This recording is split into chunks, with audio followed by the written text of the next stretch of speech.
Hello and welcome to Byju's IAS. Let's get started and look into the first article. The first article says Essential Dry Run. The next few weeks will be very important in the vaccine development process. Why? Indian manufacturers are testing their vaccines, which will be submitted to the government of India, and if data holds good, it will be allowed for the emergency use. Once it is approved, as per the guidelines of government of India, it will be administered to the high risk groups. But there are challenges when it comes to its execution. What are these challenges? Let's say, for example, after it is being approved by the government of India, what we will have is a major implementational problems. What are these implementational problems? Let's say, for example, there are number of high risk groups. It can be the health practitioners, or it can be the old age or the senior citizens as well. So administering them will also require segregation. So segregation of these people, collecting their data and loading it onto a particular application and retrieving this particular data might become a tedious exercise. So the challenges include adults belonging to specific groups, their data will have to be collected and stored on the IT application form. Then we also have to administer 2 doses of vaccine a few weeks apart. Let's say if we have given the vaccine in this week, the next week there might have to be given another dose of vaccine as well. Why? Because most of the manufacturing companies in India who are producing the vaccine have 2 dosages of vaccine that has to be administered to an individual. So this also has to be monitored by the government of India. Then the process of enrolling the recipients and rolling out the immunization program will require a lot of data collection and restoration of the data as well. With all these challenges, what we require is one of the practicing exercise. That practicing exercise is what is called as the dry run. So what is this dry run? This is nothing but a mock drill. What is this mock drill all about? The government of India would have given guidelines to the implementational authorities. Whether these guidelines are followed, if there is an implementational flaw, whether the application orientation is right or wrong, all the data and statistics will be collected during the mock drill process. So what will happen in the mock drill process? There is no administration of vaccine to a person, but instead all the processes that is required for administering the vaccine in the near future will be tested, and that is called as the dry run. Basically, the vaccine will have to be transported, the data will have to be fed on the CoWIN app, and ultimately if more number of people have to be administered this vaccine, what we require is the crowd management at the sites of administration. All this will be checked under this dry run program. So here what we will have is data which will be fed into the CoWIN application. What is this CoWIN application? Basically, this stands for the COVID Vaccine Intelligence Network System. So when it comes to the administration of a particular vaccine, what we require is a patient. What we require is when it has to be administered. We require the statistics of that particular person. This has to be fed on an IT application platform.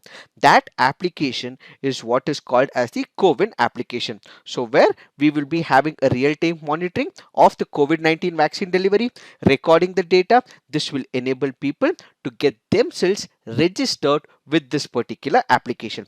This will be followed by what is called as the cold storage. What is this cold storage?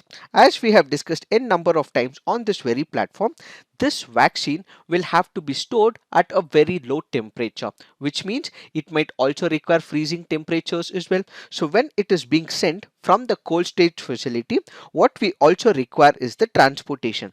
So from the transportation, it will go to the centers where it is being administered, and there crowd management becomes the most important factor. While executing all these important steps, from infusing the data into the application, transporting this vaccine, and ultimately giving to the people, we might face number of issues and concerns. There might be a problem in administration of the drug as well. Those loopholes, those issues will be taken up by the institutional mechanisms that which are set up for the administration.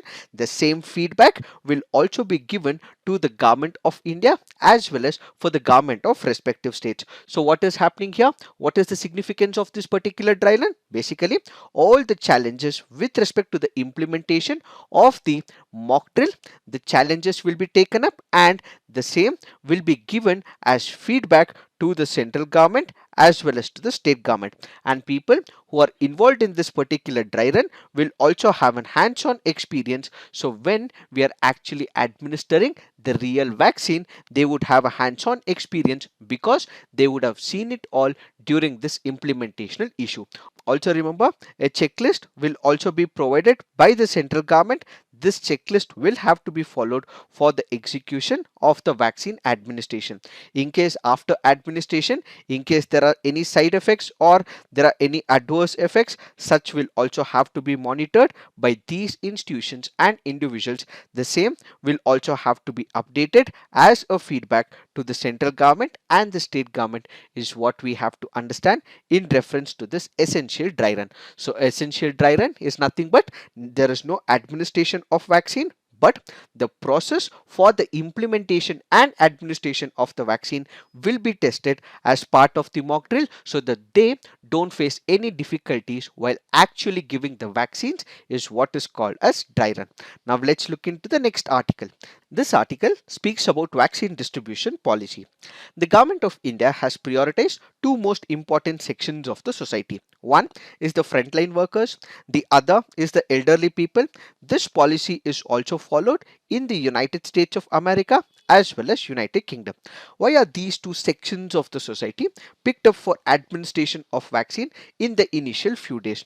That is because when you consider the frontline workers, they are the ones who are directly interacting with the patients, they are the ones who have to take care of the patients, and they are the ones who are infected the most. So what we require is vaccine that has to be frontline workers because they have to be protected. The second is with respect to the elderly people. Why? Because they are the ones who have comorbidities, they are vulnerable to the COVID-19, and they might also have consequences which can eventually lead to death as well. Why? Because they have very less immune response in comparison to the younger generation. So as a result, the government of India has come up with a distribution policy where it will be first given to the frontline workers, followed by the elderly people with comorbidities. Now let us look at some of the important objectives when it comes to the vaccine drive. The first objective is providing protection to those vaccinated. The second objective is minimizing or at least slowing down the speed and spread of the viral transmission. Let's apply these principles to the high risk groups. First, let's apply it to the frontline workers. The first objective is providing protection to those of the vaccinated. So if the vaccine is given to the frontline workers, are they protected? Yes. So the first principle holds good. The second principle is about slowing down the spread of the viral transmission. Will this objective hold good? Yes. How? Whenever there are people interacting with the healthcare workers or with the doctors and the healthcare workers might have the COVID-19 issue. So they might also be the transmitters as well. They might also spread this particular viral load as well. If these people are vaccinated, it ultimately means that they will slow down the spread of the viral transmission. Now let's look at the second risk group, that is the elderly people. Providing protection to those of the vaccinated. When they are vaccinated, are they protected? Yes, this principle holds good. But there is a conflict when it comes to the second principle. Why? Will they slow down the speed and spread of the viral transmission? Here is a major conflict. When it comes to the younger children or when you consider the younger generation, they are the ones who are actually going out. They are the ones who are having major conversations. It is they who actually work and build up the economy. So who are the ones who are actually affected? It is the younger generation. But when you look at the older generation or the senior citizens, they are mostly at home. They do not travel much as well, and they also do not spread this particular viral transmission as well. So ideally, instead of the senior citizens, it should be the younger generation is one of the major conflicting points. But as decided by the government of India, it should go with the senior citizens, as there is always a trade-off when it comes to the vaccine drive and its objectives, says this article. But a major recommendation given by this article is that if we are not able to provide it to the younger generation, at least we have to identify some of the densely located areas. Let's say for example, we have the Dharavi slum where there are more number of people. If there are younger generation who are impacted, it will obviously spread to more number of people. So identify the dense areas and also administer this vaccine to the younger generation is one of the recommendation given under this article. However, the next important question is about the public resources for the distribution. As of now, the government of India has clearly clarified that it will be using only public resources for the distribution. So there are two major vaccines which are in the pipeline. Once there is approval given, once it is supposed to be implemented, the government of India has clearly gone on to say that only public resources would be distributed, and the government has also clarified the entire cost will be borne by the government of India. What is the advantage of it? When the entire cost is borne by the government of India, every single person, including the poor, will have accessibility with respect to this particular vaccine. But now is a major conflict. Why is that the government of India not involving the private parties or the private hospitals? This is where the author in this particular case has gone on to give another recommendation. Let's say, for example, there are two important vaccine manufacturers in India currently whose vaccine will be procured by the government of India and it will be administered to the citizens of this particular country. But let's say, for example, there is another company which is not associated in India, but it is a foreign company. This foreign company comes to India, asks permission from the government of India, and if the government of India provides permission, that particular company, a private company from a different country, can directly tie up with the private hospitals in India. So what would happen when they tie up with the private hospitals? These vaccines not produced in India but from a different country can also be given to the rich in India at a particular cost as well. So on one side, those who can afford will go to the private hospitals. They are also being administered as well, and at the same time the government would have procured all the important vaccines, and this can also be provided to every citizen whether they are rich or the poor. But the ones who are capable of it can also go to the private hospitals, and this will help the government, says the recommendation. But one thing that the government will have to make sure that this should not be at the cost of the poor. Why? Because most of the times the rich would be able to take up the vaccines even if it is at a very high or an exorbitant price. But that is not the same when it comes to the poor. So equal accessibility for the poor as well as for the rich should be the modus operandi when it comes to administration of the vaccine, says this particular author. So going forward, the state government and the central government will have to make sure that there is equal access to the vaccines both for the poor as well as the rich. If there is a provision where the efficacy of a foreign company is much better, the same will have to be procured by the government of India, and it is this that has to be provided to all the citizens as per the basis of high risk group, says this article. It is this that we have to understand with reference to this article. Now let's look into the next article. This article says those stranded during lockdown faced racial abuse. The government of India, in order to prevent the spread of COVID-19, enforced the lockdown. With lockdown in place, minimum economic activity, many people from northeast part of India working in different states lost their jobs as well. As they were stranded in different regions, they also faced racial abuse and attack, says the report from Nagaland in reference to its residents. Our focus today would be on the larger picture of racism faced by the Northeast community. What are the various issues faced by the Northeastern community people? Mongoloid Indians are often mocked, they are abused, racially abused, calling them as Chini, Nepali, Chinese, so on and so forth. So, what are we doing here? We are name calling them and we are discriminating the Northeastern friends of ours. There are instances of racial communication, racial discrimination, and there have been instances where removal of such people from the apartments and their rented houses have taken place. Northeasterners are being spat on, denied entry into the shops, and they are also called as Chinese and coronavirus as well.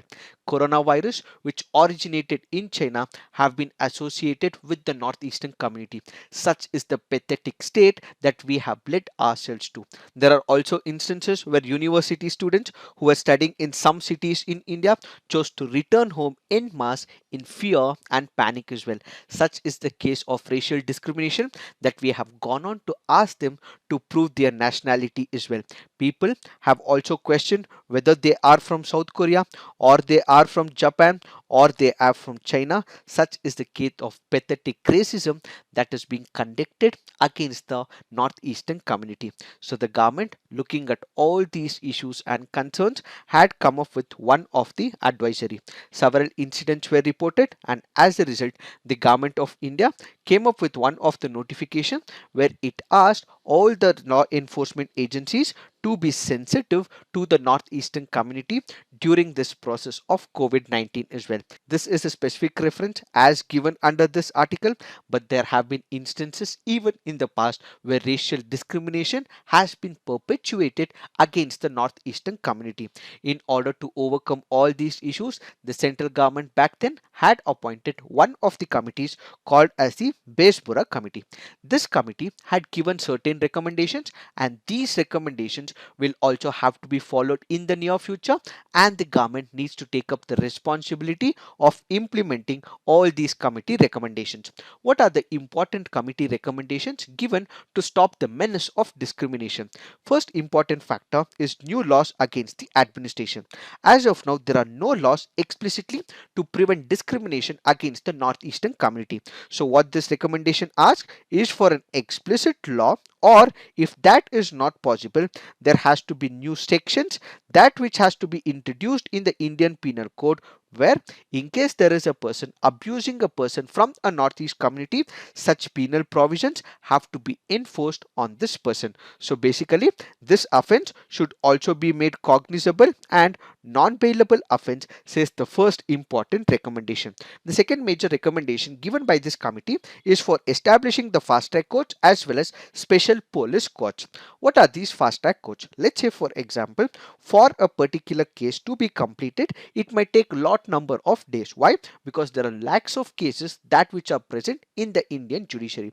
So this means justice delayed is justice denied. So what is this recommendation asking? For a fast track court, that only such courts will look into the discrimination issue, racism issue, and it will give its judgment in a faster process, such that the person who is accused of it, if it is proved of that particular charge, he should be put behind bars immediately. And to continue this, what we require is the special police courts to conduct such an investigation is the second major recommendation. The recommendation further goes on to say that establishing of fast track courts is more important if that particular issue is of heinous in nature or there is racial abuse involving women as well as children. In such cases, there has to be fast disposal of the case, says this particular recommendation. The third major recommendation is interventions in the education. When we are speaking about the history or the geography, we have a bare idea about the northern plains, the southern part, the western part, and the eastern part as well. But that is not the same when it comes to the northeastern community. We have barely minimal idea about the kingdoms as well as history, the beauty of the geographical location of the northeastern part, its strategic geolocations. This is known to a UPSC aspirant. But if you go ask a student who's studying in schools, he will not have any idea about it. So introduction about all these historical, geographical aspects into the NCERT and as part of education is required, says the third recommendation. Apart from this, the government will also have to identify that there are students who are going to different parts of the country. One is for the employment opportunity, the other is for the education purposes. So what the government of India will have to do is to bring up all the important institutions in this particular region. IIMs, IITs, medical colleges, and many other institutions of national importance will have to be opened in the northeastern part of India. So when people from southern part of India or from the western part of India or northern part of India go to this particular region, they also get to see the beauty of this particular region, integrate with their culture, and ultimately we will have the real meaning of unity in diversity. And finally, the bonding power of the sports as well. Most of the important touring games, let's say for example cricket or football, should also be conducted in the northeastern part of India, and the government should conduct most of its activities in the northeastern part of India. And when there is this conduction of the activities, this will have greater harmony and better understanding, says the Bespura committee. So all these four important recommendations will have to be taken up by the government of India in the near future and implement these recommendations. It is this that we have to understand in reference to this article. Now let's look into the next article. This article here gives a quick recap of India's proceedings in the year 2020. It bases its arguments on three important factors. One is on the China factor, the second is on the economic factor, and the third is on the center-state relations.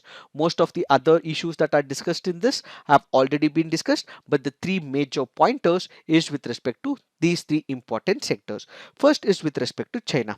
As of now, India is the only country which can take upon China when it comes to the Asian countries. So what are we supposed to do? India will have to strategize, come up with new initiatives, and will also have to speak to them diplomatically and politically to sort out all the issues between India and China.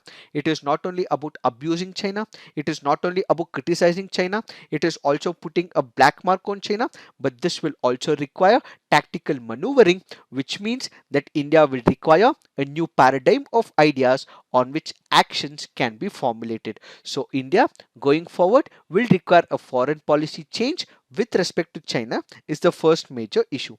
The second is with respect to the economy. He takes into two important picture. One is with respect to the Atmanirbhar or inward looking policy of India. The second major economic aspect is about jobs. What is it about inward looking? Most of us, we believe in the globalized economy, but as of now India is also looking at Atmanirbhar Bharat as well. India was out of RCEP as well. India is more inward looking as well. This might not be right, says the author, in the present scenario. So he is asking the Indian government to focus on the export led growth, and as a result he is asking India to get back to the globalized economy mode rather than looking inwards when it comes to the economy. He further goes on to say the job market is currently bleak. India has had a 45-year unemployment crisis as well, and as a result what we have is the job opportunities which are missing in the present scenario. So the government will have to make major disruptions in the labor market, which has also been caused by the pandemic as well as other contributory factors. So creating new jobs in the industrial sector, creating new jobs in the service sector, providing more job opportunities is a task cut out that the government of India should have to focus along with the state governments is the second major pointer. The third major pointer which he speaks about is in reference to the center state relations. As of now, the author goes on to say that there is a total misunderstanding between the central government and the state governments, which is not ruled by the political party which is as same as that which is present in the central government. In case there are opposition political parties which are ruling as the state governments, in such a scenario there is complete misunderstanding and misreading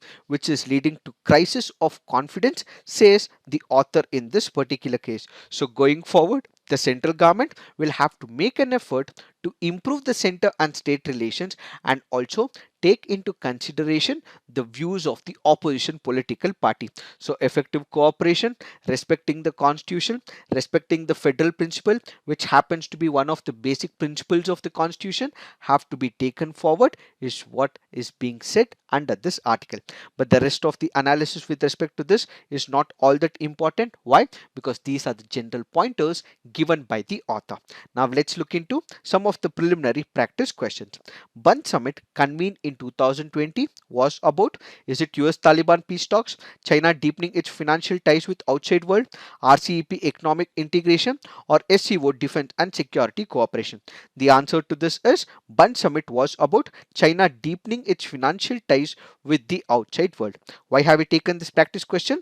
Because of the reference given under this article. So basically the Bund Summit happens to be one of the conclaves where you have the bankers of China coming up. They discussing about how China's integration can be done with the global economy, and at the same time also pulling in the foreign investors into China when it comes to their security market. Now let's look into the next practice question. With reference to Sangeet Natak Academy, which of the following statements is or correct? It is the first National Academy of the Arts set up by the Republic of India. The Sangeet Natak Academy is presently an autonomous body of the Ministry of Culture and is fully funded by the government for implementation of its schemes and programs? The answer to this is both. Now let's look into the next practice question. The terms Ojapali and Devadasi are associated with which dance form? Is it Odissi, Bharatanatyam, Satriya or Mohiniyattam? The answer to this is Satriya. Kindly remember, Devadasi is also present in Bharatanatyam, but Ojapali and Devadasi together is present in Satriya. Now let's look into the next practice question. Which of the following statements is or correct with respect to Manipuri? Manipuri dance form has limited use of mudras. Manipuri dance artists wear anklet belts, but the footwork is subdued and gentle. Which of the statements are correct? The answer to this is one only. Why? Because Manipuri dance artists do not actually wear the anklet belts, but their footwork is subdued and gentle. So the answer to this is one only. Why have we taken all these practice questions? Because of the reference given under this article. Now let's look into the next practice question. Consider the following statements. Mount Damawat is a stratovolcano which is the highest peak in Iran, the highest volcano in Asia and is part of volcanic seven summits. Urmia is the longest river in Iran. Which of the above statements are correct? The answer to this is one only. Why have we taken this practice question? Because of the reference given under this article. Kindly remember, when it comes to Iran's physical features, we have Damawat, which happens to be the highest point in Iran, and the second option is wrong. That is because Urmia is not a river, but instead it is a lake, and the longest river in Iran happens to be Karun, and it is not Urmia. Now let's look into the next practice question. Which of the following are the reasons, factors for exposure to benzene, automobile exhaust, tobacco smoke, wood burning, using varnished wooden furniture, using products made of polyurethane? Select the correct answer using the given code below. The answer to this is 1, 2, 3, 4 and 5 only. Now let's look into the mains practice question. What is a vaccine dry run and why is it important? Next question. Racial attack on members of the northeastern community in India disturbs social harmony. In the light of this statement, discuss the strategies for reducing racial and ethnic prejudice. So please write all your answers on the comment section, peer review and also come up with some constructive criticism. So this is it for today. Thank you for watching. All the best.